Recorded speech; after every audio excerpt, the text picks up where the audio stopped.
इस वीडियो में बात करेंगे कि आपको फुल टाइम आना चाहिए या फिर पार्ट टाइम आपको करना चाहिए रियल एस्टेट। ये देखो, ये डिपेंड करता है आपके सिचुएशन के ऊपर, right. For example for fresher, कोई स्टूडेंट जो अभी अभी पास आउट हुआ है 12th या ग्रेजुएशन से, उस अगर वो अपना रियली करियर बनाना चाहता है रियल एस्टेट में, तो उसके लिए मैं कहूँगा कि आप फुल टाइम आइए। चाहे आप किसी बिल्डर के पास काम कर सकते हो, डीलर के पास काम कर सकते हो, राइट। अगर आपको वहाँ पे फ्री में भी जॉब मिल रही है, चाहे 10,000 मिल रही है, 15,000 मिल रही है, 20,000 भी मिल रही है ना, तो करो, राइट। चाहे आपको टेली कॉलर की ही क्यों ना मिल रही हो, राइट। ये मत शर्माओ कि यार मैं वहाँ जाके कॉलिंग करूँगा, राइट। यार देखो, किसी भी इंडस्ट्री में जाने के लिए ना हमको ना लो लेवल से स्टार्ट करना पड़ता है, राइट। तो स्टूडेंट के लिए मेरा यही सजेशन कि आप फुल टाइम कर सकते हो। पहले 3 या 6 महीने आप सीखोगे कि कैसे रियल एस्टेट में इसके बारे में डीप नॉलेज लोगे, राइट। कैसे क्लाइंट से डील करनी है, कैसे कॉलिंग वगैरह करनी है, कैसे डॉक्यूमेंटेशन वगैरह होती है, कि कैसे कैसे मतलब क्लाइंट से कॉन्टेक्ट करना है, कैसे रिलेशनशिप बनाना है, अपने आप को ग्रूमिंग कैसे करनी है, ये चीज़ आप सीख सकते हो, राइट। तो मेरा सजेशन ये है कि आप फुल टाइम कर सकते हो। बात कर लेते हैं जो वर्किंग प्रोफेशनल्स हैं उनके बारे में, राइट। अगर आप ऑलरेडी किसी इंडस्ट्री में काम कर रहे हैं, आईटी में या फिर किसी भी इंडस्ट्री में कह सकते हैं, तो अगर आप एज ए करियर बनाना चाहते हैं अपना रियल एस्टेट में, तो मेरा सजेशन यही रहेगा कि आप डायरेक्ट अपना क्विट करके जो रियल एस्टेट में मत आना। क्योंकि अगर आ रहे हो तो एक ही कारण से आना, आपके पास बैकअप हो, लाइक आपके पास फंड हो, या फिर कोई पीछे से कोई लाइक रिस्पॉन्सिबिलिटीज़ वगैरह ना हो कि कल को अगर रियल एस्टेट में सेल भी ना होए तो आप उधर से भी ना जाए, राइट।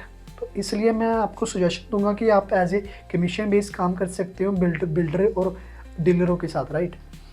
तो वर्किंग प्रोफेशनल्स को मेरा यही सजेशन है कि आप पार्ट टाइम कीजिए। आपको सैटरडे संडे छुट्टी होती होगी, जब भी आप जॉब से आते होगे इवनिंग में 5-6 बजे, जब भी आपको टाइम मिलता है, राइट।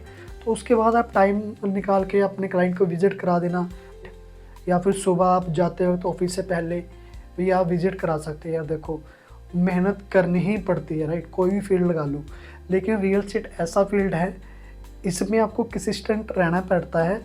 अगर आप सोचोगे यार मेरे महीने में सेल नहीं निकल रही, 2 महीना हो गया, 3 महीना हो गया, एक दिन में भी निकल जाए, राइट। सेल निकलने को साल भी ना निकली, तो मेनली ना ये इसमें कंसिस्टेंट का गेम रहता है कि आप कितने लोगों को कॉल कर रहे हो, कितनों को विजिट करा रहे हो।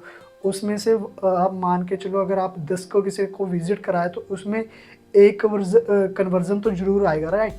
मतलब आपको रिस्पॉन्स ज़रूर मिलेगा, हाँ भाई, इंटरेस्ट दिखाएगा आपको, हाँ भाई मुझे चाहिए। अगर आपने प्रायोरिटी के हिसाब से चीज़ निकाल के दे दी, राइट, बजट, लोकेशन, अच्छी प्रॉपर्टी निकाल के दे दी, वो डेफिनेटली वो परचेज़ करेगा। तो मैं स्टूडेंट और वर्किंग जो प्रोफेशंस हैं उनके लिए मेरा सजेशन यही है कि पहले 3 से 6 महीने आप मार्केट को रिसर्च करो, रियल एस्टेट कैसे वर्क करता है, राइट। लोगों से कनेक्शन बनाओ, लोगों को बताओ कि भाई मैं रियल एस्टेट का काम करता हूँ। रियल एस्टेट में देखो यार, अगर आ रहे हो ना, आपको हर दिन कुछ ना कुछ सीखना ही पड़ेगा। अगर आप नहीं सीखे तो आप पीछे रह जाओगे, और जो बिल्डर या डीलर्स है, राइट। तो मेनली प्रोफेशन उनके लिए ही है रियल एस्टेट, जो अपने आप को ग्रो करना चाहते हैं, अपनी पर्सनैलिटी को एज ए इनकम वाइज भी कह सकते हैं।